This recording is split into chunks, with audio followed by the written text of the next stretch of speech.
प्रगटे निज भाव ते जयवंत रहो सदा हे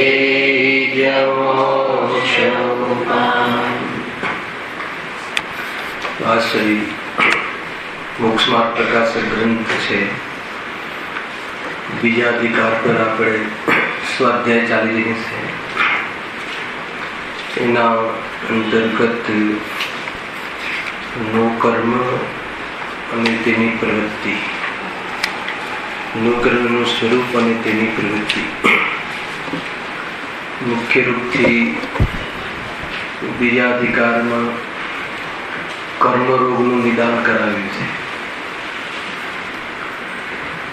અનાદિથી જીવને કયો રોગ થયો છે?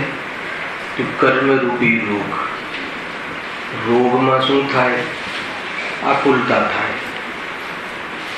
તો પૂર્વ કર્મના ઉદયથી જીવ સ્વયં પોતાના સ્વરૂપને આદર ન કરતા પરલક્ષ રૂપ પરિણામ કરે છે અને જીવ નવા કર્મનો બંધ કરે, દુઃખી થાય છે. એ નિર્ણય કરાવ્યો. આવું કાર્ય ક્યાંથી છે? અનાદિથી. જીવને કર્મો સાથે સંબંધ અનાદિનો છે. એ સિદ્ધ કર્યો ત્યાર પછી મુખ્ય રૂપથી દ્રવ્ય કર્મ, ભાવ કર્મ અને નો કર્મના સ્વરૂપની ચર્ચા આવી. એમાં દ્રવ્ય કર્મ અને ભાવ કર્મ, દ્રવ્ય કર્મ ઉદ્ગલની રચના છે. ભાવ કર્મ જીવના અશુદ્ધ ભાવ છે. દ્રવ્ય કર્મના ઉદયમાં જીવ ભાવ કર્મરૂપ પરિણમિત થાય છે અને નવા કર્મનો બંધ કરે છે. અનાદિથી આ ગોરખ ધંધો જીવે કર્યા કર્યો છે. તેના કારણે તે ક્યારે પણ વિશ્રામને પ્રાપ્ત નથી થયું. એનું ફળ પણ બતાવ્યું, ઘણી બધી ચર્ચા કરી. એના પછી એક નો કર્મ શબ્દ મળે છે અને સંસારમાં મુખ્ય રૂપથી દ્રવ્ય કર્મ, ભાવ કર્મ, નો કર્મથી રહિત. તો ત્યાં નો કર્મનું સ્વરૂપ શું છે એની વિશેષ ચર્ચા આપણે ગયા વ્યાખ્યાનોમાં કરી ગયું. નો કર્મને અહીંયા એક શરીર કહ્યું.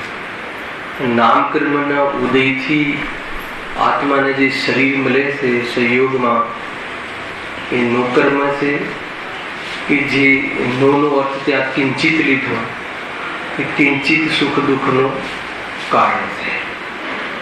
દ્રવ્ય કર્મવત, દ્રવ્ય કર્મના ઉદયમાં જીવ દ્રવ્ય કર્મ એટલે મૌની આદિ, મૌનીય કર્મના ઉદયમાં જીવ સ્વયં મોહ રૂપે પરિણમી દેહને પોતાનો માને. એ સૌથી મોટો રોગ છે અને એને લઈને જે પોતાનું શરીર ક્યારે થાય નહીં એના કારણે જીવ દુઃખને પ્રાપ્ત થાય છે. તથાપિ કોઈ ડાયરેક્ટ શરીર કોઈ દુઃખનું કારણ નથી. કેમ કે શરીર તો વર્તમાનમાં અર્થાત તો એવા કેટલાય જીવો છે કે જે સુખી છે એમને પણ જોવા મળે છે. રાજને પણ સંયોગમાં શરીર છે, સમ્યક દ્રષ્ટિ જીવને પણ સંયોગમાં શરીર છે. અર્યંત પરમાત્મા કે જે અનંત સુખી છે એમને પણ સંયોગમાં શરીર છે. એટલે શરીર કોઈ દુઃખનું કારણ નથી, પણ કિંચિત એટલે જ્યારે લક્ષ્ય કરે ત્યારે. પણ ક્યારે લક્ષ્ય કરે છે? તો દ્રવ્ય કર્મના ઉદયના કારણે. એ નિમિત્તની ઓરથી કથન થઈ. પણ કેમ કરે છે? અશુદ્ધ ઉપાદાનના કારણે. શું છે અશુદ્ધ ઉપાદાન? કે જે સ્વરૂપનું ભાન નથી, જેને હું કોણ છું અર્થાત હું ચૈતન્ય સ્વરૂપ છું એવું જેને વિશ્વાસ નથી, એવા જીવો શરીરમાં રહે, સંયોગમાં રહેલા શરીર આદિ જળ પદાર્થથી છેતરાય છે. મૂળ વાત આ રીતે છે. કેટલી વાત આવી, અનેક રીતે ચર્ચા થઈ ગઈ છે, પણ નિર્ણય બી તો આ જ કરવો છે. જ્યાં સુધી નિર્ણય ન થાય ત્યાં સુધી ચર્ચા આ જ કરવી રહી. શરીરને નો કર્મ કહ્યું કે જે પૂતગલની રચના છે, નામકર્મના ઉદયથી, જીવે સ્વયં પૂર્વે કરેલા નામકર્મના ઉદયથી, શરીરના સંયોગમાં અથવા શરીરનો સંયોગ મળે છે, આયુ કર્મના પ્રમાણથી શરીરમાં રહેવાનો કાલ નિશ્ચિત છે. એ જે શરીર છે એ સીધું તો દુઃખનું કારણ નથી, પણ મોહનીય દ્રવ્ય કર્મના ઉદયમાં જીવ સ્વયં પોતાની ખોટી બુદ્ધિથી દેહને હું છું એમ માને, પણ દેહ પોતાના સ્વભાવ રૂપે અર્થાત તો ચૈતન્ય રૂપે એક સમય માત્ર નથી થતો, એટલે એના અહેમને, એના એકત્વને ઠેસ પહોંચે છે અને જીવ દુઃખી થાય. એટલે કિંચિત એટલે નો, અને કર્મ કેમ કે પૂતગલ રૂપી કર્મ છે, પૂતગલનું કાર્ય છે, એટલે એને નો કર્મ કહ્યું. એમાં આપણે એ વાત નક્કી કરી કે શરીર તો વાસ્તવમાં કોઈને સીધું દુઃખનું કારણ નથી. કેમ કે જ્ઞાનીઓને પણ સંયોગમાં શરીર જોવા મળે છે, અરિહંત પરમાત્માને જોવા મળે છે. એ હેતુથી પણ નક્કી કર્યું. હવે આગળ ત્યાં કહે છે કે શરીરના અંગો કયા કયા. હવે શરીર તો પૂતગલ પરમાણુનો પિંડ છે. થોડું વાંચી લઉં એટલે આપણે લિંક મળે. થઈ ગયેલો વિષય. તથા દ્રવ્યેન્દ્રિય, દ્રવ્ય મન, શ્વાસોશ્વાસ અને વચન એ શરીરના જ અંગ છે. એ લખ્યું. હવે શરીર તો પૂતગલ પરમાણુનો પિંડ છે, તથા દ્રવ્યેન્દ્રિય, દ્રવ્ય મન, શ્વાસોશ્વાસ અને વચન એ શરીરના જ અંગ છે. એના સમૂહને શરીર કહે છે. 5 ઇન્દ્રિયો અને 6ઠું મન જે હૃદય છે, એ હૃદયના સ્થાને એક 8 કમળની પાંખડી રૂપ જે પૂતગલની રચના છે એને દ્રવ્યમન કહે છે. આ કાન નાક આદિ જે આખું શરીર જે છે, સ્પર્શન ઇન્દ્રિય આદિ એ 5 ઇન્દ્રિયો છે, એ બધા એ શરીરના અંગ છે. શ્વાસોશ્વાસ પણ શરીરનું અંગ કહ્યું. વચન વાણી પણ શરીરનું અંગ કહ્યું. એ પૂતગલનો જ અંશ છે. વચન શરીર આદિ એના અંગ છે. તો દ્રવ્યેન્દ્રિય અથવા એને દ્રવ્યેન્દ્રિય કહે છે. અને ભાવેન્દ્રિય કહીએ તો શું આવી જાય? ભાવેન્દ્રિય કહીએ તો જ્ઞાનની વાત આવી જાય, આત્માની વાત આવી જાય. ભાવમન કહીએ તો શું આવી જાય? આત્માની વાત આવી જાય.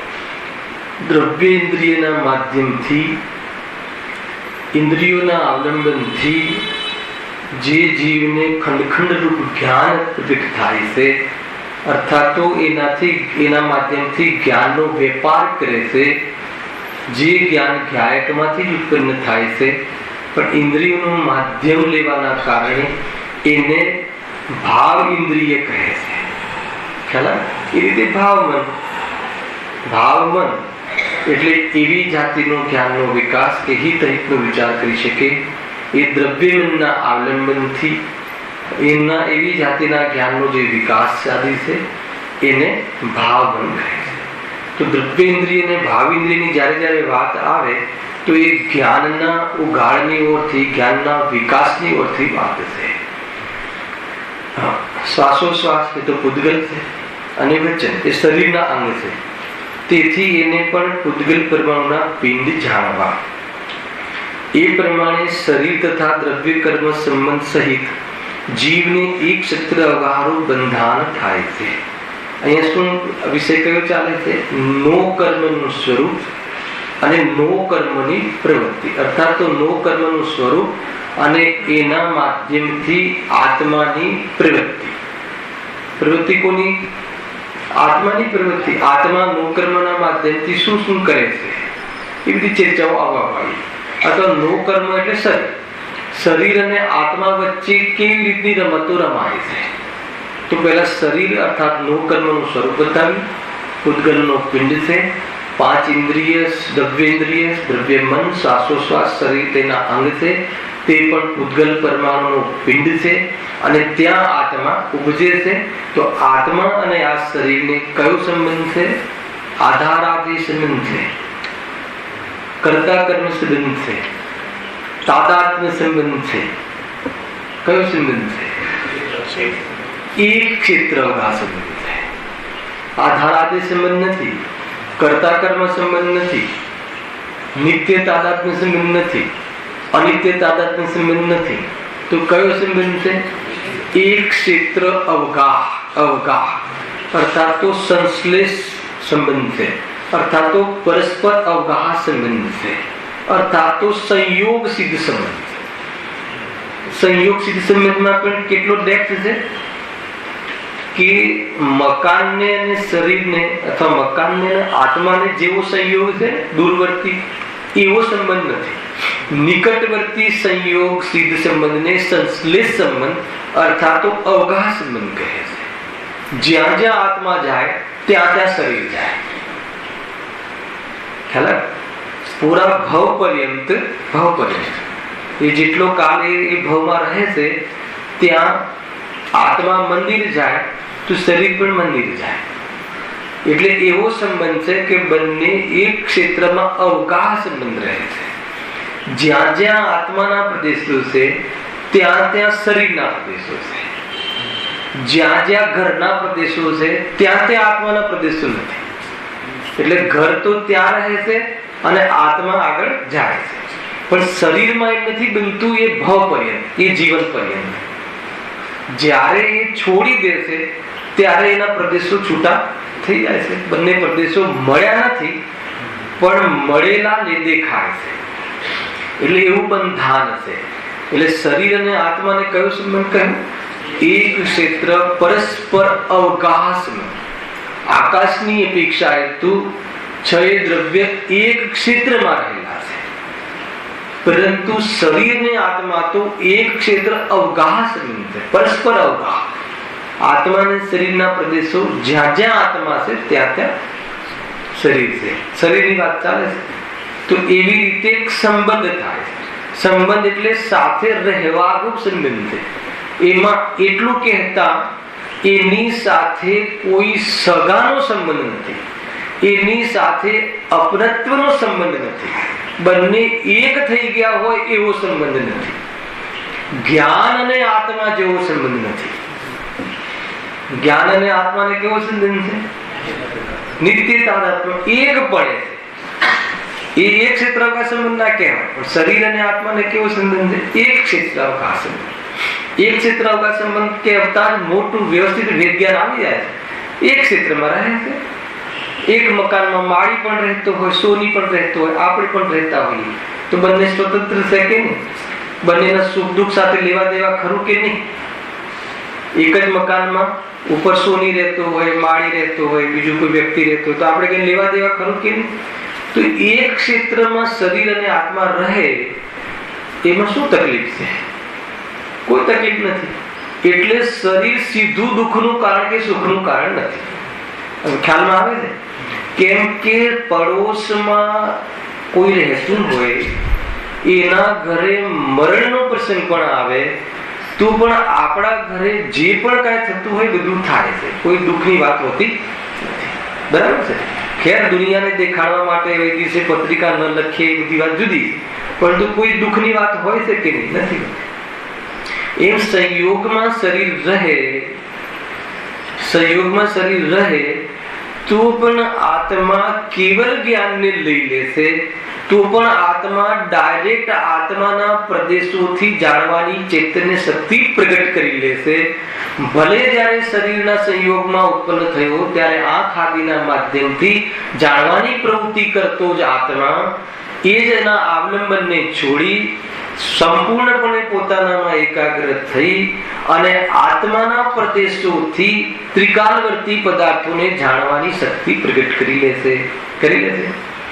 એ જ વખતે અર્થાત તો મુનિ જીવનમાંથી એનું લક્ષ્ય છોડી અને આત્માના લક્ષ્ય આનંદનો પ્રચુર વેદન કરતા મુનિરાજ એમાં ઉગ્રપણે લીન થઈ અને સંપૂર્ણ આનંદને શરીરના રહેવાના કાલે પણ આનંદ પ્રગટ થઈ જાય છે. એટલે સંયુગમાં શરીર રહેવાના કારણે જીવને પોતાનું કાર્ય કરવામાં કાંઈ નડતું નથી. બરાબર? થોડોક સુધારો કરીએ અથવા ઓર પ્રશ્ન કરીએ. રોગી શરીર હોય તો બતાવો ને. રોગી શરીરમાં કેન્સરનો રોગ હોય એવા જીવને શરીર સુખમાં અને દુઃખમાં બાધક છે કે નહીં? નિરોગી શરીર હોય. મુનિરાજ અર્હન પરમાત્માને તો કયું શરીર? પરમ ઔદારિક શરીર. રંજ માત્ર પણ રોગ નહીં, કશું નહીં, બેક્ટેરિયાની તો વાત નહીં. તો એ તો બરાબર છે એમને તો. મુનિ જીવનમાં તો એવું સડેલું ઘડેલું એ ટાઈપનું શરીર હોય કે ના હોય? તો પણ આનંદ લેતા હતા કે નહીં? હા, એટલે બસ એ જ સમજાવવું છે કે શરીર કેવું પણ શરીર, પેલા શરીર દુઃખનું કારણ નથી એ તો સમજમાં આવી જાય, પણ કેવું પણ શરીર, તૂટેલું ફૂટેલું, લંગડું, કાળું ધોળું, રોગ વાળું, કોઈ પણ, ખરેખર તો આત્માર્થી ને તો એ અવસર પણ કયો આવ્યો? મુનિ રાજને તો ઉપસર્ગનો અવસર પણ જાણે પરમ મિત્રનો પામ્યા યોગ જેવું. 8 દિવસ આ લીટી ચલાવી હતી ત્યાં, 7 દિવસ ત્યાં પારલા અષ્ટાલિકા 388 બોલ છે ને બેનશ્રી નું, એના આધાર પર ચર્ચા કરી હતી સમાધિ તંત્રની.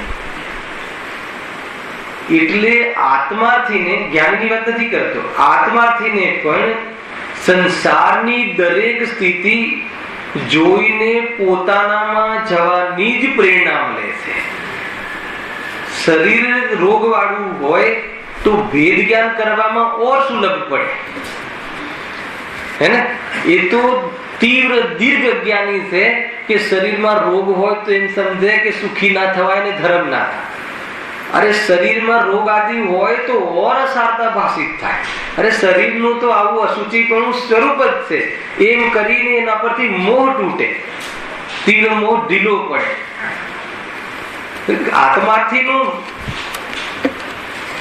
આત્માથી તો દરેક અવસરને પોતાનામાં જવા માટેનો અવસર બનાવી દે. અનુકૂળતા હોય તો પણ, પ્રતિકૂળતા હોય તો. અનુકૂળતા હોય તો અરે ઘણી અનુકૂળતા છે, હે, ખાવા પીવાની પણ વ્યવસ્થા થઈ ગઈ છે, 1-2 પેટી સુધી ખૂટે એવું નથી, હવે ઉલજીને શું ફાયદો, એમ કરીને નિવૃત્ત થઈને માર્ગમાં લાગે. ક્યાં બધું સાથે લઈ જવાનું છે, કેટલું જોઈએ ખાવા પીવા માટે. તમને લાગે આ બેઝિક હોવા છતાં અહીંયા હજુ તો જીવ અટક્યો છે. કેવલ જ્ઞાનની પર્યાય પણ થી હું ભિન્ન છું એ ભેદ જ્ઞાન તો પછીની વાત છે. પેલા સ્થૂલમાં તો ભૂલ ઘણી છે ને.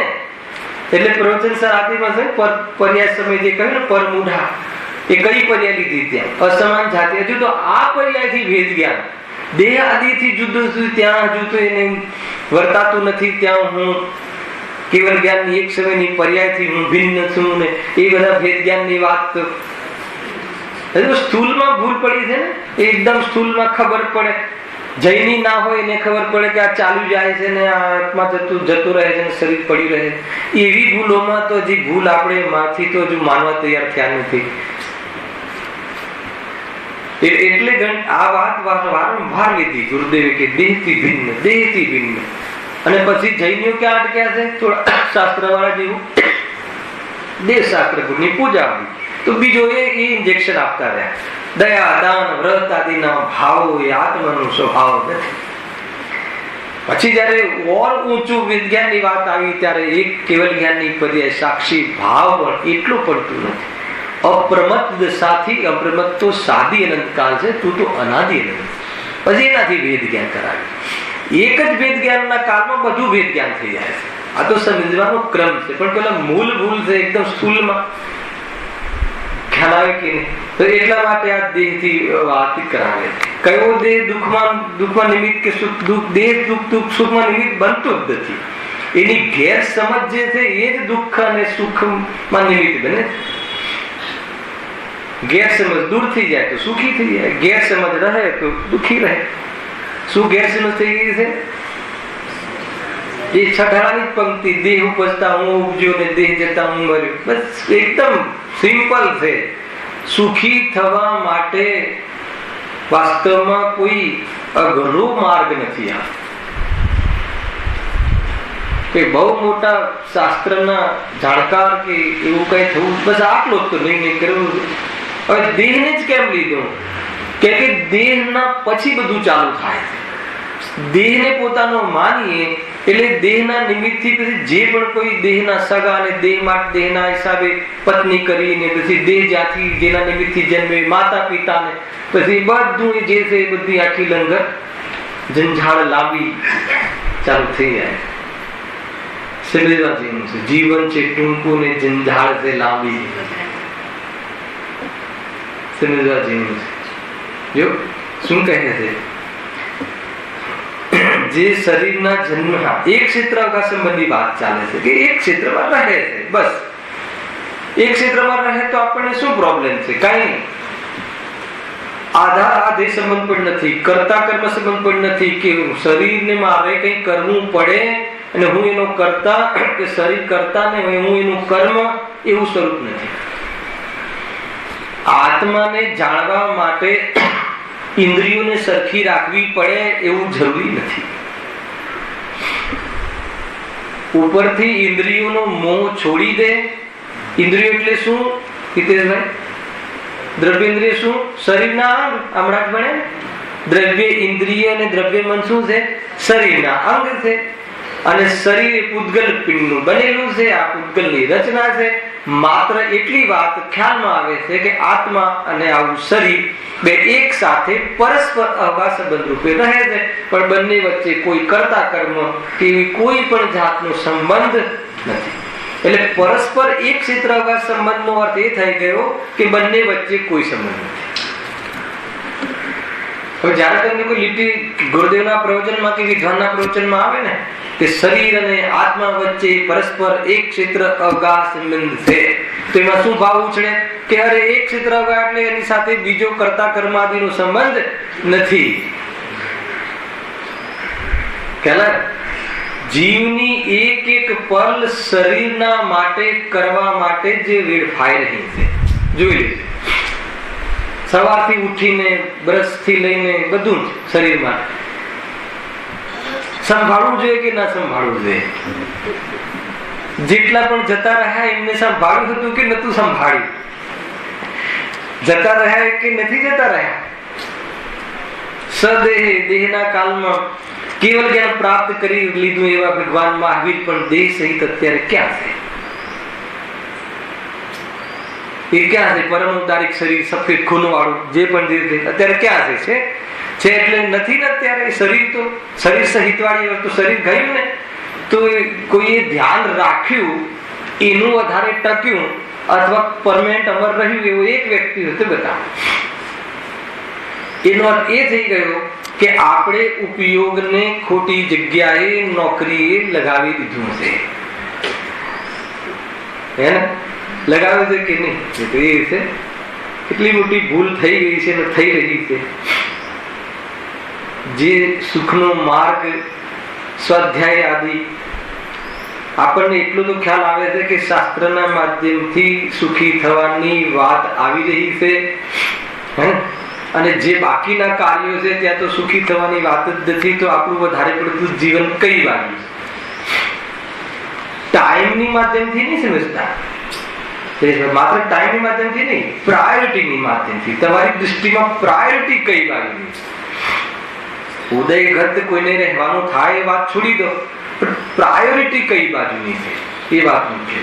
મૂળ વાત એ છે કે શરીર જે છે નોકર્મ છે, એ પૂતગલની રચના છે.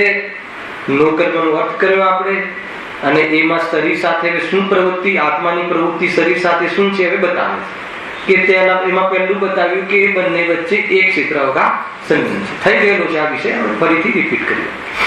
હા, જે શરીરના જન્મ સમયથી માંડી જેટલી આયુની સ્થિતિ હોય તેટલા કાળ સુધી શરીરનો સંબંધ રહે છે. એક એક લીટીમાં નિવૃત્ત થવાની વાત છે. કોઈ ડોક્ટર કે કોઈ શ્વાસોશ્વાસ શું કહેવાય આપણે કરીએ છીએ ને યોગા આદિ, એ બધાના કારણે આયુ વધી જાય એવી કોઈ વાત નથી. એટલે એ સંબંધી આપ સમજાય શું સમજાવવું છે? ઉપયોગને એ વિકલ્પોથી નિવૃત્ત કર. જેટલી બી આ ચર્ચા છે ને વિરક્ત થવાની, એમાં એક જ બચાવવું છે. શું બચાવવું છે? મૂળ તો આત્માને બચાવવું. એમાં આત્માને બચાવવું છે. એમાં કયા આત્માને બચાવવું છે? જે શુદ્ધાત્મા છે તો બચ્ચો બચાવ્યો છે. શુદ્ધાત્મામાં તો આમે કઈ નથી થતું, આપણે ગમે તે માનીએ, બગડતું જ નથી. તો કયા આત્માને બચાવવું છે? તો કે વર્તમાન ઉપયોગ રૂપી જે આત્મા છે એને બચાવવું છે. તો વર્તમાન ઉપયોગને આપણે એવો વિષય આપીએ શાસ્ત્રના માધ્યમથી કે જો આ જેટલું પણ સમજાવવાની વાત ચાલે છે ને એ જીવની ક્ષૌક્ષમ જ્ઞાનની પર્યાયને સમજાવવામાં આવે છે. એટલે વર્તમાન ઉપયોગને સમજાવવામાં આવે કે જો આજે આયુ હોય ને, આયુ કર્મ જ્યાં સુધી એટલો સમય તારે અહીંયા રહેવાનું છે. એટલે તું એનાથી વધારે જીવવા માટે, અર્થાત તો આયુ પ્રમાણ જ્યારે જીવવાનો છે તો એમાં જીવવા માટે તું બીજા બધા જે નિરર્થક પ્રયાસ કરે છે, તું એટલે કોણ? ઉપયોગ. પ્રયાસ એટલે શું? વિકલ્પ. પ્રયાસ એટલે વિકલ્પ. વિકલ્પ કરી અને જે ઉપયોગ જે તું બરબાદ કરે છે, કે જે ઉપયોગ તારે આત્મ સ્વરૂપનો નિર્ણય અને પ્રતીતિ કરવામાં લગાવવાનો હતો એને બચાવી લે. મૂળ પ્રેરણા આટલી છે, બહુ સિમ્પલ છે. લીટી કેટલી કહી? જો લીટી વાંચું, જે શરીરના જન્મ સમયથી માંડી, જે એટલે કોણ?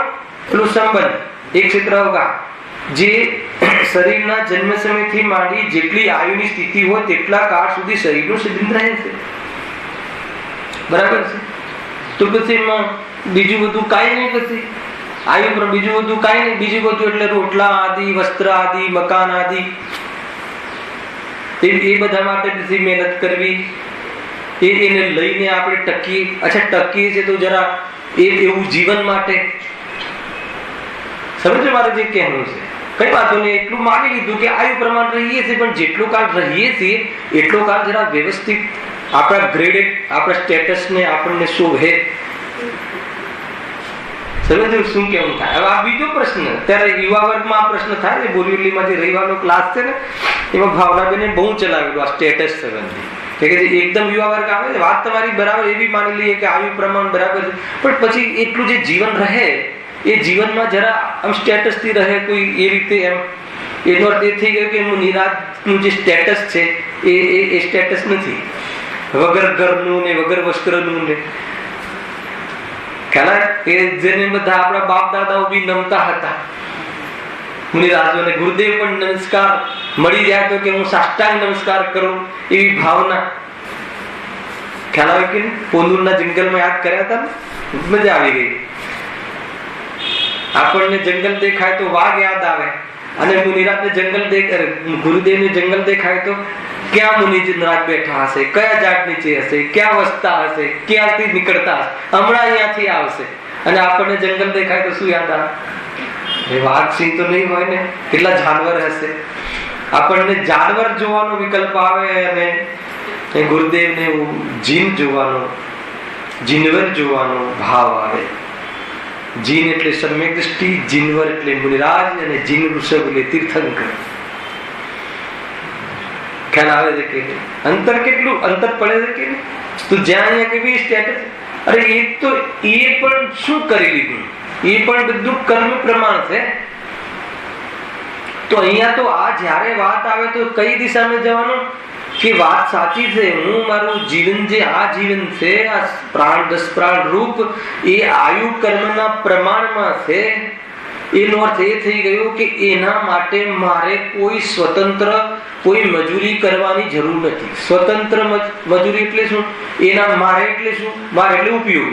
ઉપયોગને એના માટે કઈ મજૂરી? વિકલ્પ રૂપ મજૂરી કરવાની જરૂર નથી. હવે વિકલ્પ રૂપ મજૂરી છૂટી જાય તો જ્ઞાનમાં વિકલ્પનો અવકાશ નીકળી જાય તો જ્ઞાનમાં શું રહે?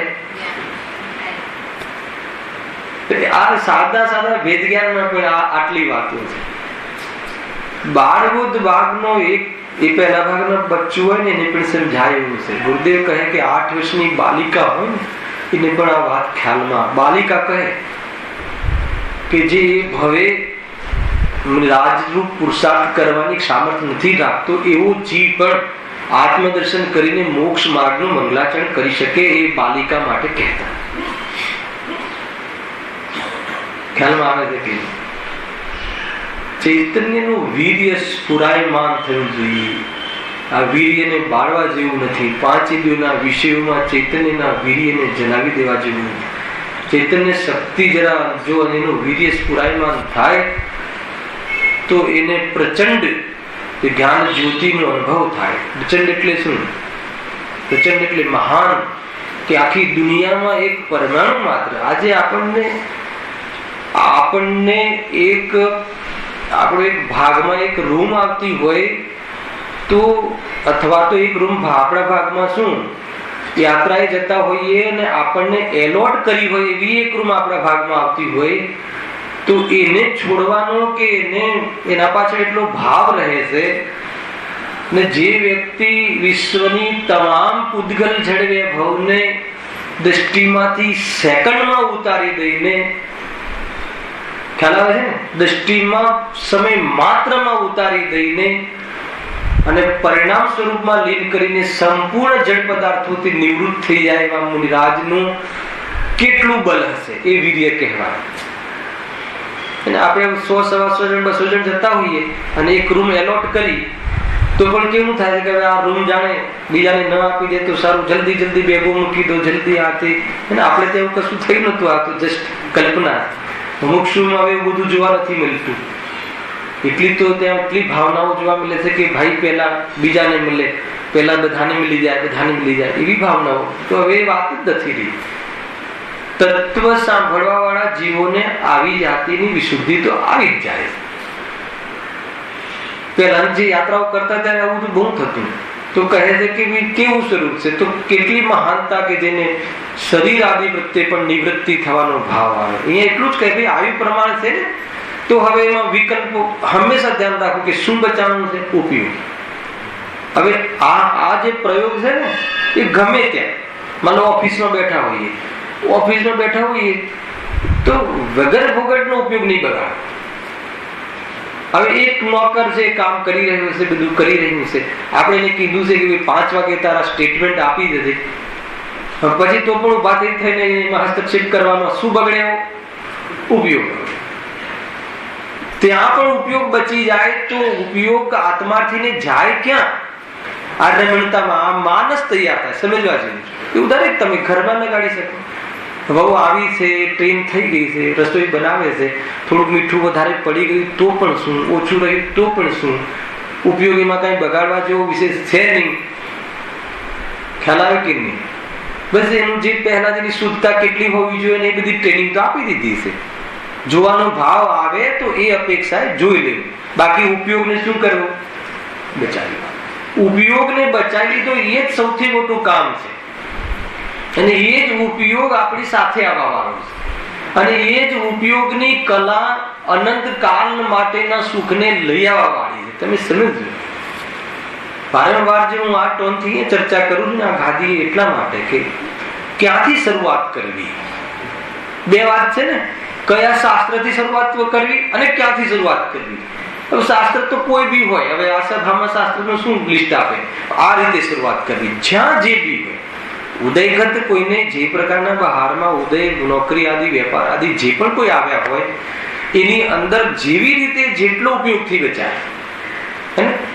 જે લોકો બિઝનેસમાં પાવરફુલ લોકો હોય છે ને એ લોકો પોતાના બિઝનેસના ડેવલપમેન્ટ માટે ઉપયોગને બચાવતા હોય છે. ખ્યાલ છે તમને આ પદ્ધતિ? જે ટોપ પર પહોંચેલા લોકો, યદ્યપિ કેમ પહોંચ્યા છે અલગ છે ખ્યાલ, પરંતુ એ લોકોની જે પ્રવૃત્તિ કેવી રહી કે અહીંયા એક ડિપાર્ટમેન્ટ, હવે આ 4 ફેક્ટરી છે ના ડિપાર્ટમેન્ટ છે તો ત્યાં મેનેજર મૂકી, શું કામ મૂકી દે?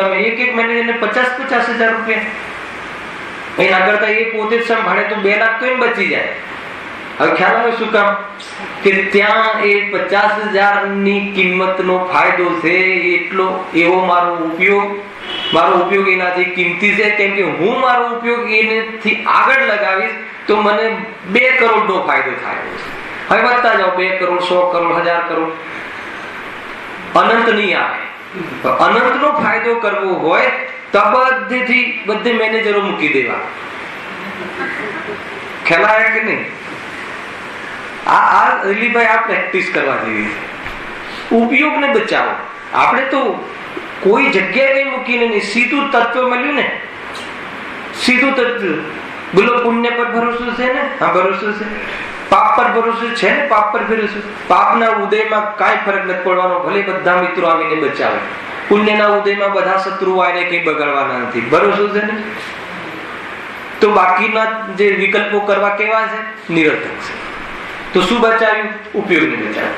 આ જે બી ચર્ચાઓ છે ને આ દિશામાં લઈ જવા, યદ્યપી એ તો સ્વરૂપ બતાવ્યું છે, પરંતુ આપણને એ વાતની પણ ખબર પડવી જોઈએ કે જે આત્મા અને જે શરીર છે એ બંને ક્ષેત્ર અવકાશ સંબંધ રહે છે.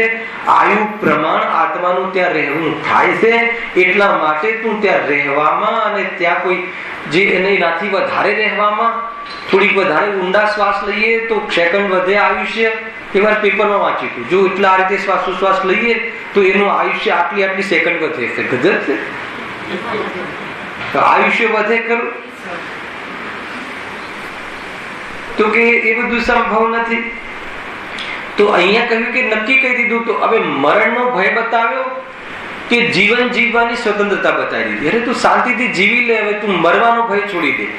આટલું જીવન ફિક્સ છે, તો હવે શાંતિથી લેશું. હવે સમાધિ ભાવ કેવી રીતે આવે એનો ઉપયોગ કરીએ. બસ તો એ રીતે છે. જો આગળ, આયુ પૂર્ણ થતા મરણ થાય છે, ત્યાં તે શરીરનું સંબંધ છૂટે છે. અર્થાત શરીર અને આત્મા જુદા જુદા થઈ જાય છે. આ શાની આવી પ્રવૃત્તિ? પહેલા જો નો કર્મ, નો કર્મ એટલે શરીર અને આત્મા બંને વચ્ચેની પ્રવૃત્તિની વાત ચાલુ થઈ. શું થયું?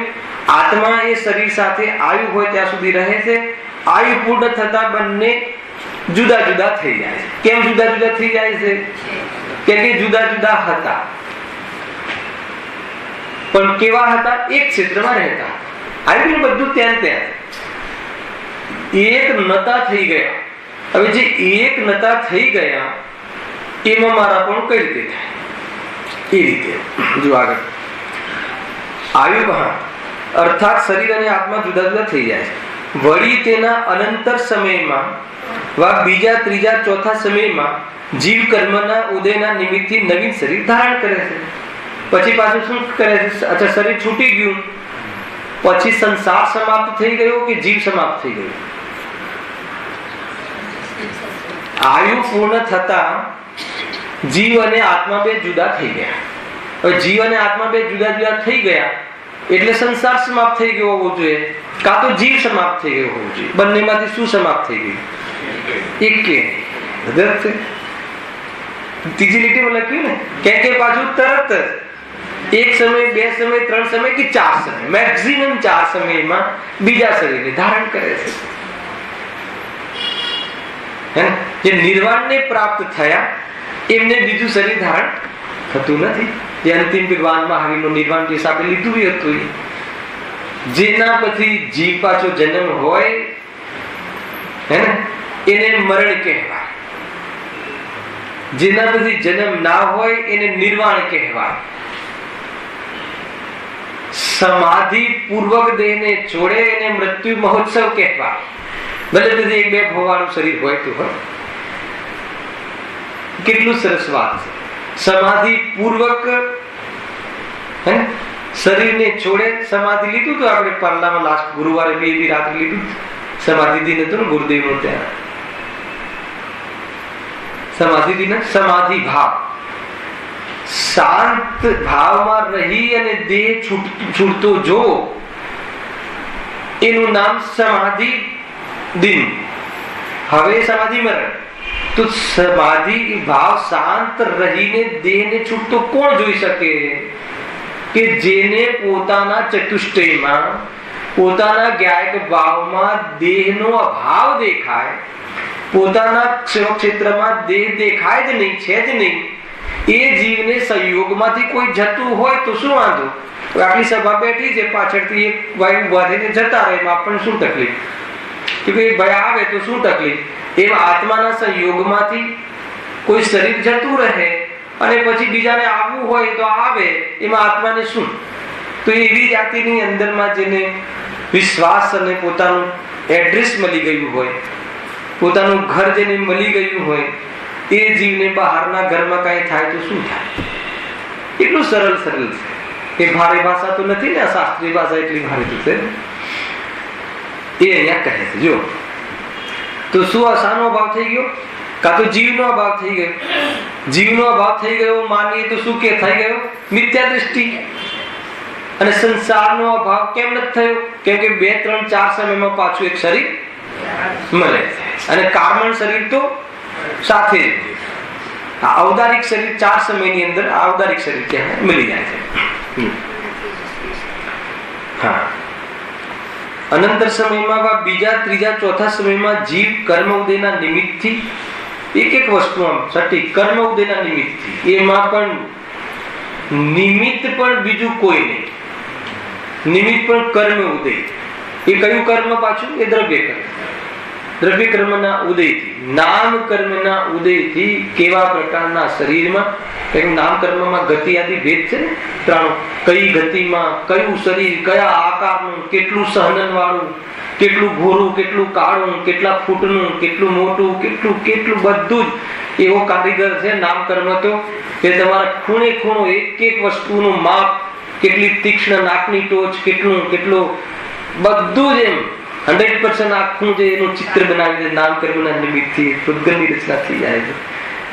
ફરીથી પાછું એવા આડું કે ઊભું કે પૂંછડા વાળું કે ખ્યાલ આવી ગયો, તિર્યંજનું કે નારકીનું કે બધું જેવી એ નક્કી થાય. એ નામ એ કર્મના ઉદયથી નિમિત્તથી નવીન શરીર ધારે છે. ત્યાં પણ તે પોતાની આયુ સ્થિતિ પર્યંત તે જ પ્રમાણે સંબંધ રહે છે. ફરીથી પાછી એ વાત થાય, ત્યાં પણ શું રહે છે? એવા ક્યાં સુધી ચલાવવું છે? આવું ક્યાં સુધી? વળી પાછો જતો રહે, વળી પાછું શરીરમાં લે છે. આપણને બોલવામાં એમ લાગે ક્યાં સુધી આ, પણ આવું કરવામાં હજુ થાક નથી લાગે. અનાદિથી આવું કરી રહ્યા છીએ ને, ભાવ કરે પાછું ત્યાંથી છૂટે, બીજું શરીર મળ્યું, પછી એને આપણું માન્યું, પાછું એને સજાવ્યું, શણગાર્યું, વળી પાછું એને બધું કર્યું. કેટલા આપણે છલાઈએ છે, જુઓ તો ખરા. એ વસ્તુ આપણી છે નહીં. સાત શણગાર કરી અને આ ચૈતન્યની શક્તિને હીન કરી નાખી પર્યાયમાં. વળી પાછું છૂટે, વળી પાછું હવે કયું આડું ટેડું જે મળશે, વળી પાછું એમાં પ્રાપ્ત પર્યાયમાં તન્મય થઈને એને ખોરાક માટે જંગલમાં કૂતરા હોય તો ઘરે રોટલા માટે, જેવી હોય ચકલા હોય તો ઉડીને કોઈના ખેતરમાંથી દાણા લાવીને વળી પાછું એ કામ કરી, વળી પાછું ત્યાંથી નીકળી ગયા. વૈરાગ્ય આવી જાય, વિરક્ત થઈ જવાય કે આ શરીરો સાથે શું ખેલ કરે છે આ જીવ. શરીરની ભાવના ભાવતા શરીર મળે કે અશરીરી થવાય? શરીરની ભાવના ભાવીએ છીએ આપણે કોઈ દિવસ મંદિરમાં એને શરીરની ભાવના ભાવી? કોઈ એવી એક પણ ક્ષણ બતાવો કે જેને શરીરની ભાવના ના ભાવી હોય. એવી એક પણ ક્ષણ બતાવો આપણામાંથી જેને શરીરની ભાવના ના ભાવી હોય. ભાવના ભાવી એટલે કોઈ બોલવાનું થોડી છે કે પ્રભુ મને શરીર ના મળતા, એમ થોડી છે. દરેક શ્વાસ, દરેક પળ શરીર માટે જે જીવ જીવતો હોય, ખ્યાલ આવે કે નહીં? એટલે શરીરની ભાવના છે કે નહીં? તો એ શરીરની ભાવના હોય તો એટલે શરીર જ મળે, બીજું શું મળે? ભાવના ન પડે એમ ન બને. હું આગળ ચૈતન્યની ભાવના એ નથી બોલતો, ખાલી ભાવના ન પડે તો 14 બ્રહ્માંડને શૂન્ય થવું પડે. ચૈતન્યની ભાવનાની વાત નથી કરતો. કોઈ પણ ભાવના ના પડે એમ ના બને. આ જેટલા બી આપણને બહારમાં લાભ પ્રાપ્ત થયા છે સંસારના, એ બધી ભાવનાઓ ભાવેલી છે. મફતમાં કોઈ નથી મળ્યું, કે કોઈએ ગિફ્ટ નથી આપી. જે બી આપણને બહારમાં સડ્યું ગળ્યું શરીર, બહારમાં એને નળી બ્લોક વાળું શરીર, કંઈક થાય ને બસ જે પણ બધું મળ્યું છે ને બહારમાં ને મળે છે, મળતું રહેશે, એ બધી ગિફ્ટ નથી. ભાવના ભાવી છે. આપણે ભાવના ભાવી છે એટલે આપણે ભૂલી ગયા છીએ કે આપણે ભાવના ભાવી હતી. આવી તો કોઈ ભાવના ભાવતું હશે? આવી જાતિનું પંચમ કાળમાં આવી ટાઈપનું. હા તો કે ભૂલી ગયો છે કે તે આવા ભાવ કર્યા હતા. એનું નામ ભાવના ભાવ.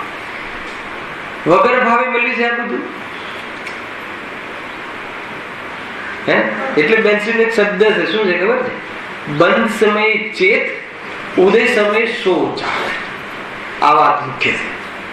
ક્યારેના એક જે વાસ્તવમાં ખુલાસા છે. બંધ સમય ચેત, આ ઉદયમાં મારે આ ઉદય કેમ આવ્યો હશે, મેં આવું કર્યું હશે કે નહીં? અરે પણ કર્યું હશે જ ને. એ વખતે હવે ચેત ને, હવે નવા બંધ કઈ રીતે ન થાય? અબંધ ને દેખ. એના માટે અબંધ સ્વરૂપ આત્માને દેખ. એ સિવાય બીજી કોઈ જગ્યાએ આ છે જંજીરેથી છૂટવા માટે બીજો કોઈ ઉપાય છે જ નહીં. અને કેટલો સરળ ઉપાય છે, મારે તો એ બતાવવાનું છે. બીજો કોઈ ઉપાય નથી એમ કહીને કોઈ એની દુર્લભતા નથી બતાવી. કેટલો સરળ ઉપાય છે દિલીપભાઈ, કેટલો સરળ. કોઈ જગ્યાએ કોઈને પૂછવા નથી જવાનું કે મારે મુક્ત થવા માટે શું કરવું જોઈએ. એક જ લીટી ઇનફ છે ને. ગજબ છે, સમજવા જેવું છે. હા, અહીંયા કહે છે ફરી જ્યારે મરણ થાય છે ત્યારે તેનાથી પણ સદન છૂટી જાય છે. એક મને તો એટલી મજા આવે છે આ વાંચીને કે શું લખે જો, ફરી જ્યારે મરણ થાય છે ત્યારે તેનાથી સદન છૂટી જાય. દેશભાઈ આના પર વિચાર કે ફરી પાછું મરી જઈએ છીએ એટલે એનાથી સદન છૂટી જાય. હવે એનાથી સંબંધ છૂટી જાય છે તો દુઃખ માટે કહ્યું. અરે એનાથી સંબંધ છૂટી જાય છે એટલે જે તું તારો ઉપયોગ આપે છે ને એ મફતમાં જાય છે. એ જ લેવાનું છે. છૂટી જાય છે એટલે અરે મારે તો સંબંધ છૂટી જશે, આચાર્યોએ કહ્યું છે, તો રડવાની વાત નથી. આ ચેતવાની વાત છે. રડવાની વાત છે કે ચેતવાની વાત છે. ચેતતો નર સદા સુખી. એને લૌકિકમાં કહે ચેતી જા. શું ચેતી જા? અરે જવાનું જ છે, આપણું થવાનું જ નથી, આપણે કઈ કરી શકતા જ નથી. એમાં કરવાનું આપણા માટે કરવા માટેની નોકરી જ ખોટી છે. આ બધું ઉપયોગ ને ખ્યાલ, અને ઉપયોગમાં આવી શ્રદ્ધા બેસી જાય, ખ્યાલ, વર્તમાન ઉપયોગમાં આવી શ્રદ્ધા વર્તાઈ જાય, વર્તમાન ઉપયોગમાં આવી શ્રદ્ધા અનુભવમાં આવી જાય, આવી પ્રતીતિ થઈ જાય, તો પછી તરતો રહે કે ના રહે? પાણીના સાગરની વચ્ચે પણ તેલનું ટીપું સુરક્ષિત રહે કે ના રહે, કે ડૂબી જાય? એટલે સંસારની વચ્ચે પણ આવી પ્રતીતિની જેને જાગૃતિ થઈ ગઈ હોય એને ઉદયોની પછડાટમાં પણ મસ્તીમાં રહી શકે કે ના રહી શકે? અનિલભાઈ, બહુ ઊંચી કલા છે, કોઈ ના શીખવાડે. આ આચાર્યો કહી અર્યંત પરમાત્માના પેટમાંથી આવી ઓમકાર ધ્વનિમાં ગુરુદેવે 45 વર્ષ એક શબ્દને બહુ યાદ આવી. મને તો એવું લાગે કે એવા દિવસે તો અજ્ઞાતવાસમાં રહેવું જોઈએ, રોજ રહેવું જોઈએ, પણ એવા વિશેષ કોઈની સાથે શું વાત કરે ખ્યાલમાં આવે છે કે નહીં? જાણે આમ ભગવાન હાથમાં બોલતા હોય ને ત્યારે આપણને એટલો થાક ઉતરતો લાગે, એટલો થાક ઉતરતો લાગે કે આપણે કોઈ બધું ખોટું સમજીને આવ્યા હોઈએ, પ્રશ્ન લઈને આવ્યા હોઈએ કે અમે તુચ્છ છીએ પ્રભુ, અને ગુરુદેવ પાસે જઈએ ને અમે તુચ્છ છીએ અમે તો, અને ત્યાં બોલતા પહેલા જ ભગવાન આત્મા કહે, હવે તો આમ થાક ઉતરી જાય કે આ તો વાત જ જુદી છે.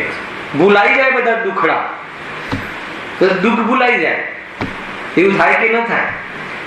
વાસ્તવમાં તમે પ્રયોગ કરજો, આમ થાય એમ. એટલો તો વિશ્વાસ છે ને કે આ સત્યવાણી છે. એ તો પહેલા હોય ને તો કોઈ મજા જ ના આવે, અને પછી જયારે સત્યવાણી હોય એટલે તમને મસ્કા પોલીસ માટે તો ગુરુદેવ થોડી ભગવાન આત્મા કહે.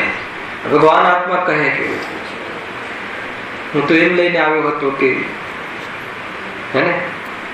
પિતા બનીને આવ્યો હતો, પિતાની ફરિયાદ લઈને આવ્યો હતો, પુત્ર બનીને પુત્રની ફરિયાદ લઈને આવ્યો હતો, મારા પિતા આમ કરે છે, મારા દીકરાઓ આમ કરે છે, પતિ બનીને આવ્યો હતો, પ્રભુ મને આવા બધા કેમ મળ્યા છે? એ કહે કે તને કોઈ મળ્યું નથી, તું તો ચૈતન્ય, તું ભગવાન આત્મા. વાત પતી ગઈ ને, લિસ્ટ કેન્સલ થઈ ગયું ને. વિશ્વાસ આવવાની દેર છે, બસ. બહુ મજા આવે એવી છે. જય જયા તું કલા કઈ અલૌકિક છે. જો હા, એ પ્રમાણે પૂર્વ શરીરનું છોડવું અને નવીન શરીરનું ચૂકી ગયા કે શું કઈ બરાબર. ફરી જયારે મરણ થાય છે ત્યારે તેનાથી પણ સંબંધ છૂટી જાય છે. એ પ્રમાણે પૂર્વ શરીરનું છોડવું અને નવીન શરીરનું ગ્રહણ કરવું અનુક્રમે થયા જ કરે છે. આ કોની વાત ચાલે છે? નો કર્મની પ્રવૃત્તિ. નો કર્મ એટલે શરીર. શરીરની આત્મા સાથે શું પ્રવૃત્તિ છે કે એક સાથે રહેવું, આયુ પ્રમાણ રહેવું, આયુ પૂરું થઈ જાય એટલે જતું રહેવું. કોનું છે આ પ્રવૃત્તિ? નો કર્મની. અને આત્માની પ્રવૃત્તિ, જો આત્મા પોતાનાથી અજાણ હોય તો આ પ્રવૃત્તિ પોતાની માને, અને આત્મા પોતાનાથી જાણકાર હોય, ભાનમાં હોય તો આનો જ્ઞાતા દ્રષ્ટા આવે. જાણે કે શરીર ગયું ને આવ્યું, હું તો પરિણામ આવે અને જાય, મેં તો જોકા ત્યો રહે ગયા. સુગાણીજી કહે છે, હું તો જેમ છું એમ રહું છું. પરિણામ આવે ને જાય, પણ હું તો જેમ છું એમ રહું છું. એ છે જ્ઞાન ભાવ. વળી તે આત્મા જો કે અસંખ્યાત પ્રદેશી છે, તો પણ સંકોચ વિસ્તાર શક્તિ વડે શરીર પ્રમાણે જ રહે છે. આ બહુ ઊંચી વાત કરી. એક એક વાતમાં ભેદ જ્ઞાન છે. આત્માના પ્રદેશો કેટલા? અસંખ્યાત. અસંખ્યાત પ્રદેશ છે, તો પણ આટલા શરીરમાં હા કે એ નામે સંકોચ વિસ્તાર નામની શક્તિ. એટલે દેહ પ્રમાણ, એટલે દેહની બહાર આત્મા નથી. તો મજા આવી કે નહીં? દેહની બહાર હું નથી, દેહની બહાર મારું કાંઈ નથી, અને દેહ સાથે એક ક્ષેત્ર સંબંધ છે. એટલે દેહ અને બહાર મારું કાંઈ નથી. મારું બધું એ મારા આત્મામાં છે, બહારમાં મારું કાંઈ નથી. બોલો હવે વાત પતી ગઈ, સમાપ્ત થઈ ગઈ ને? હવે બહારમાં મારું કાંઈ નથી એટલે શું? જે પણ ડ્યુટી આપી છે એ બધી ગુલામી છે, નોકરી છે, ખોટી નોકરી છે. કોઈને એવું લાગે કે આ બધું તો મુનિરાજને શોભે, મુનિરાજને આ બધું હોય, તો કે આપણે પણ મુનિ જ બનવું છે ને.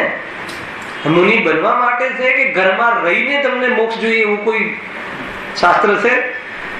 ઘરમાં રહીએ, ખાતા પીતા રહીએ ને 96,000 રાણીની વચ્ચે રહીએ, એવું ધર્મ તો એવો જોઈએ. બધાની વચ્ચે રહીએ અને આપણું મોક્ષનું કાર્ય થાય કે ન થાય? ત્રણ કાળમાં ન થાય. આત્મામાં રહીને થાય.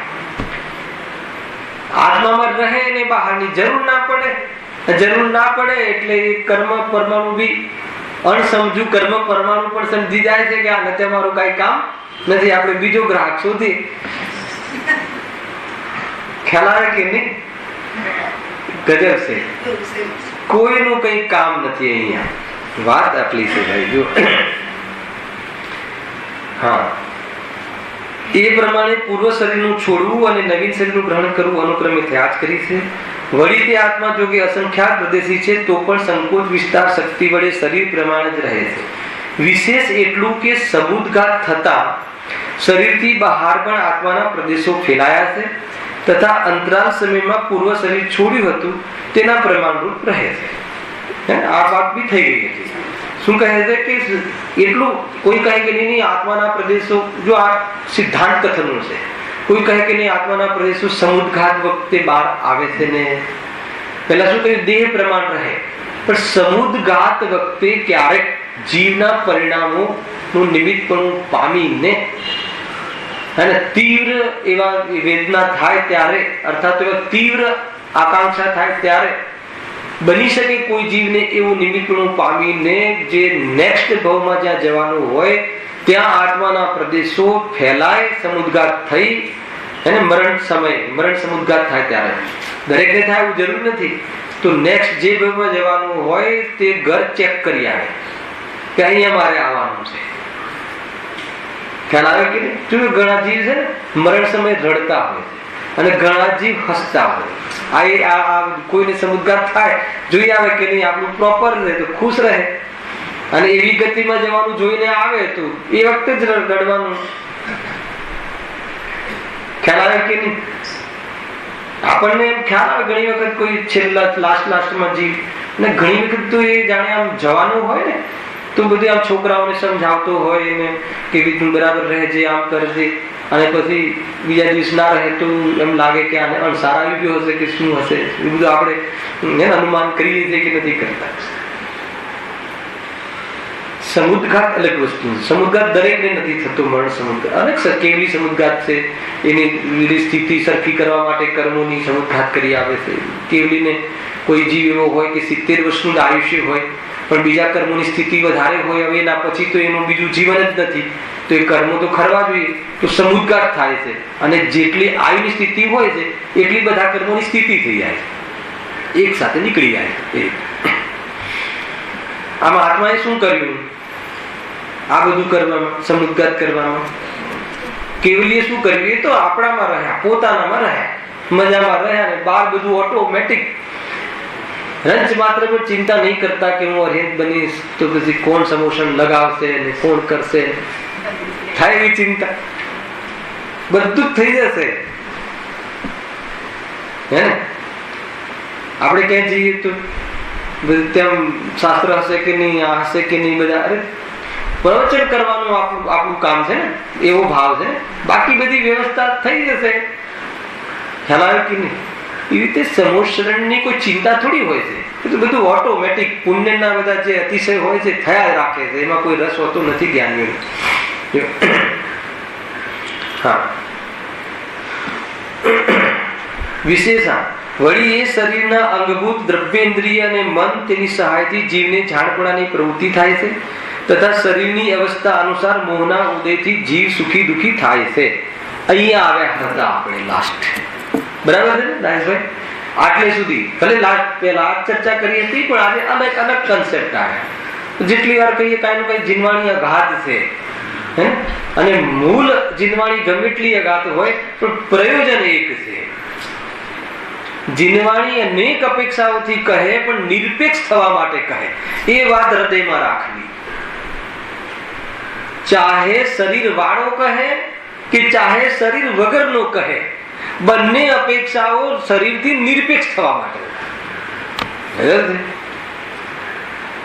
શરીર સહિત બતાવે તો કે આવા શરીર તે અનેક પ્રકારના ભાવ કરીને ધારણ કર્યા, એટલા માટે એ ભાવ છોડ એટલે કહે. અને શરીર વગરનો એટલે કહે કે તું શરીરનું લક્ષ છોડ, તું તો શરીર વગરનો છે. જે પણ કઈ કહે, મૂરખ કહે કે ભગવાન આત્મા કહે. ભગવાન આત્મા સામર્થ્ય બતાડવા કહે છે અને મૂરખ પર્યાયનો રોગ બતાડવા માટે કહે છે. કુલ મળીને સુખી થવાના પ્રયોજન માટે જીનવાણી શબ્દ કરે છે, ચાહે કાંઈ પણ કહે. ખ્યાલ આવે છે કે નહીં? અપેક્ષા એક જ હોવી જોઈએ. જીવને આ બધું બહુ ચાલે છે. નહીં, આપણે તો શુદ્ધાત્માની જ વાત કરવી ઘણા લોકો કહે છે. ગુરુદેવ મોક્ષ પ્રકાશક અથવા તો ગુરુદેવ ચરણામયુગ સાવક ધર્મ પ્રકાશ લે શુદ્ધાત્માની અધ્યાત્માની મુખ્યતાથી આચરણની વાત કરે. અરે જે વિશે જે ચાલતો હોય આવે કે ના આવે, આપણે તો પ્યોર અધ્યાત્મ કર્મની મુખ્યતાથી ચર્ચા છે. હવે અહીંયા હું તમને સમયસારમાં ગાયક છે અહીંયા છઠ્ઠી ગાથા ચાલુ કરી દઉં. હવે નો કર્મનું સ્વરૂપ છે તો નો કર્મનું સ્વરૂપ, પણ સાથે બતાવવા પાછળનું શું પ્રયોજન છે. ખ્યાલ આવે કે નહીં? આત્માની વાતો કરવી એકલી એમ નથી. અનાત્માની પણ વાતો એટલા માટે કરવામાં આવે છે કે એનો ભ્રમ છૂટી જાય, અને આત્માની વાત એટલા કરવા માટે આવે છે કે એનો આશ્રય લેવાય. બંને પ્રરૂપણા વાસ્તવમાં આત્મ કલ્યાણ માટે છે. જીવને વચ્ચે કર્મ ફર્મની વાત નહીં કરો, કઈ વાંધો નહીં, સમયસાર લાવો. પહેલી લીટીમાં બોલવું પડશે દ્રવ્ય કર્મ, ભાવ કર્મ, નો કર્મથી રહિત છે. હવે બતાવો કર્મ શું છે અને કર્મ રહિત આત્મા શું છે. તરત જ આવશે પેલી આગળની ગાથામાં 50 મિનિટ કાંઈ બધી ગાથા આવશે. પેલી ગુણસ્થાનાતીત છે, માર્ગનાથી રહિત છે. માર્ગના શું છે? ગુણસ્થાન શું છે? શું કરશું શું ત્યાં? નોલેજ તો પૂરું હોવું જોઈએ, જેટલું જરૂરી છે. ભલે ડેપ્થ એની ડીપનેસની જરૂર નથી, જેટલું આપણને જરૂરી છે, પ્રયોજન છે. વળી એ શરીરના અંગભૂત, વળી કહીને ઓર વિશેષ વાત કહેવી છે. વળી એ શરીરના અંગભૂત, આ ઇન્દ્રિયોને શું નક્કી કર્યું હતું? એના અંગ છે. કોના ઇન્દ્રિયો? આપણા અંગ છે કે આત્માના અંગ છે? ના ખ્યાલ આવે? ખોટો પ્રશ્ન છે. આપણા અંગ છે કે આત્માના અંગ? આપણા એટલે શું? આપણે શરીરને આપણું માની છે ને? આત્માના અંગ છે કે આપણા અંગ છે એમ પૂછ્યું ને. શરીરના અંગ છે કે આપણા અંગ છે? શરીરના અંગ છે. લખે છે શરીરના અંગ છે, કોઈ પ્રોબ્લેમ નથી એમાં. શરીરના અંગ છે ને, ઇન્દ્રિયો હોય ને. દ્રવ્ય ઇન્દ્રિય અને મન, અચ્છા, એની સહાયથી જીવને, હવે એની સહાયથી એટલે શું? એ કાળકાર્ય સંબંધ નથી, આવલંબન. એના આવલંબનથી જાણપણાની પ્રવૃત્તિ થાય છે. હવે આ શું ચાલે છે આપણું ચેપ્ટર? નો કર્મની પ્રવૃત્તિ. તો પેલી પ્રવૃત્તિ શું બતાવી? આવે છે ને જાય છે, આવે છે ને જાય છે. નો કર્મ એટલે શું? શરીર. શરીરનું શું થાય? આત્મા સાથે, આત્માની સાથે આવે છે અને પાછું જાય છે, છૂટે છે ને મળે છે, છૂટે છે ને મળે છે. નો કર્મની પ્રવૃત્તિ બંને ક્ષેત્ર રહે છે. પછી બીજી પ્રવૃત્તિ બતાવી છે. હવે એની અંગોની પ્રવૃત્તિ, એના જે અંગો છે એમાં એ નો કર્મમાં આત્માની શું પ્રવૃત્તિ છે? એના અંગોના માધ્યમથી, ઇન્દ્રિયના માધ્યમથી ઇન્દ્રિયો બે ચીજમાં નિમિત્ત બને છે, એક જ્ઞાનમાં અને એક ભોગમાં. ખ્યાલ આવે કે નહીં? આત્મા ભોગવે કે ના ભોગવે? કોને? એક સ્પેશિયલ છે ત્યાં ઓલામાં શ્રીમદ રાજચંદ્રની જે બોલ છે ને આત્મસિદ્ધિ શાસ્ત્રમાં, આત્મા કરતા પણ છે ને આત્મા ભોગતા પણ છે. શાનો કરતા છે? તેમ લીધું ત્યાં રાગાદીનો કરતા પણ છે ને દુઃખનો ભોગતા પણ છે, પણ જળનો કરતા ને જળનો ભોગતા નથી. એના પછી રાગાદીનો ભોગતા, અને એ તો અશુદ્ધતાની અપેક્ષા છે. ખરેખર તો જ્ઞાનનો કરતા ભોગતા છે અને આનંદનો કરતા ભોગતા છે. એ પણ લીધું, બે વસ્તુ લીધી. તે સ્પષ્ટ લખ્યું છે ત્યાં. દુઃખનો ભોગતા છે ને આત્મા, અહીંયા એ લેવું છે, પર્યાયની ઓરથી ચર્ચા છે. તો શું કહે છે કે ઇન્દ્રિયો બે વસ્તુમાં નિમિત્ત બને છે. માની લો કે આપણે એક પ્રકારથી કોઈ ચિત્ર જોયું અને ભગવાનની પ્રતિમા જોઈ, તો ભગવાનની પ્રતિમા જોઈ તો કાન શાના માધ્યમથી જોઈ? આંખના માધ્યમથી જોઈ, બરાબર છે. અને પ્રતિમા જોઈ અને બહુ સુંદર છે, શાંત મુદ્રા છે, એ શું કરે? ભોગ કરે. શાનો ભોગ કરે? રાગનો ભોગ કરે. આંખના માધ્યમથી પ્રતિમાનું જ્ઞાન પણ થયું અને આંખના માધ્યમથી જાણેલા પદાર્થ સંબંધી રાગના માધ્યમથી ભોગ કરે. ખ્યાલ? ફોન છે, ફોન તો ફોન છે એ લાલ કલરનું છે કે પિંક કલરનું છે, તો એ જ્ઞાન થયું. પણ પિંક કલર મને બહુ ગમે છે, એ ભોગ થયો. એ ભોગ થયો. વસ્તુ નથી ભોગવી, પણ એ સંબંધી લક્ષ્ય કરી અને રાગનો ભોગ કરે. તો ઇન્દ્રિયો બે પ્રકારે નિમિત્ત બને છે. તો આ બે પ્રકારની પ્રવૃત્તિ સંસારમાં અનાદિથી ચાલતું આવે છે. માનો કે એર કન્ડિશનમાં બેઠા તો ઠંડી હવા આવી, તો ઠંડી હવાનું તમને શું થયું? પહેલા તો કયા માધ્યમથી? તમે બહાર ઉભા રહો અને અહીંયા ઠંડક છે એનું જ્ઞાન થાય છે. તો સ્પર્શન ઇન્દ્રિયના વિષયને વિષય ભીડ્યો અને એ સંબંધે તમારું જ્ઞાન ખુલ્યું, બધું સ્વતંત્ર. અને ખુલ્યું એટલે ઠંડકનું જ્ઞાન થયું, બરાબર? ઠંડકનું જ્ઞાન થયું અને બીજું શું થયું? ગમ્યું, ઠંડુ ગમ્યું. તો ગમ્યું એ ભોગ છે અને ઠંડાનો બોધ થયો એ જ્ઞાન છે. કોના માધ્યમથી થયો? ઇન્દ્રિયોના માધ્યમથી. પણ કોને થયો? આત્માને થયો. આત્માને થયું. એટલે અહીંયા બતાવવું છે કે નો કર્મના માધ્યમથી એક આવી પણ પ્રવૃત્તિ નિરંતર ચાલે છે. આ પ્રવૃત્તિ ક્યારથી ચાલે છે? આત્મા આ પ્રવૃત્તિ ક્યારથી કરે છે? કરવા જેવી છે. જ્ઞાન કરવા જેવું ને ભોગ. અરે એ પદાર્થો સંબંધી પણ આત્મા એ વિષય નથી, એ ઇન્દ્રિયનો વિષય પૂતગલ છે. એનાથી પણ નિવૃત્ત થવા જેવું છે. બહુ ઊંચી વાત છે. કાલે આનો ખુલાસો કરી, સમય તો થઈ ગયો છે, 2-3 મિનિટ છે. ખ્યાલ આવે છે કે નહીં? એ જ્ઞાનથી, એટલે જ્ઞાન એટલે લક્ષ. ત્યાં જ્ઞાન એટલે લક્ષ લેવું છે. 5 ઇન્દ્રિયોના માધ્યમથી જે પૂતગલનું લક્ષ કર્યું કે આ લાલ છે, આ પીળું છે, ખંડ જ્ઞાન. એને ખંડ જ્ઞાન કેમ કહે છે? ખ્યાલ છે કે જે ઇન્દ્રિયોના સંબંધી જે ભાવે ખંડ કેમ કહે છે? કેમ કે એ ખંડ એટલે છે કે તમે જયારે લાલ કલરને જોતા હોય ને ત્યારે એની બીજી વિશેષતા તમે નથી જોઈ શકતા. એટલે ખંડિત જ્ઞાન છે, છદ્મુષનું જ્ઞાન. જયારે તમે એનો લાલ કલર જોતા હોય ત્યારે એનું જે બીજી કોઈ જે એની થિકનેસ, એ વિશેષતા તમારા જ્ઞાનમાં નથી આવતી. એટલે જ્ઞાન ખંડિત છે. બીજું, અખંડ આત્માની સાધના તોડીને જ આ ઉપયોગ અહીંયા વળગી શકે છે. એ ખંડ છે. ખ્યાલ આવે છે કે નહીં? અને યુગપદ નથી એટલે ખંડિત છે. એવું અનેક પ્રકારથી એ જ્ઞાનને શું કહ્યું? ખંડ ખંડ જ્ઞાન કહ્યું. બીજો ઉપયોગ જો એમાં રોકાય છે તો જ્ઞાયકનું અભેદ રૂપ જે અનુભૂતિ છે એ છૂટી જાય છે. એ બે અપેક્ષા લેજો તો એ જ્ઞાન ખંડ ખંડ છે. તો એ રીતે જે ખંડ ખંડ જ્ઞાન કહ્યું તો એક તો એ પ્રવૃત્તિ છે. એ પ્રવૃત્તિ પણ છોડવા જેવી છે. ગજબ છે. પર્યાય એક છે ને એમાં બધા ખેલ રચવાના છે.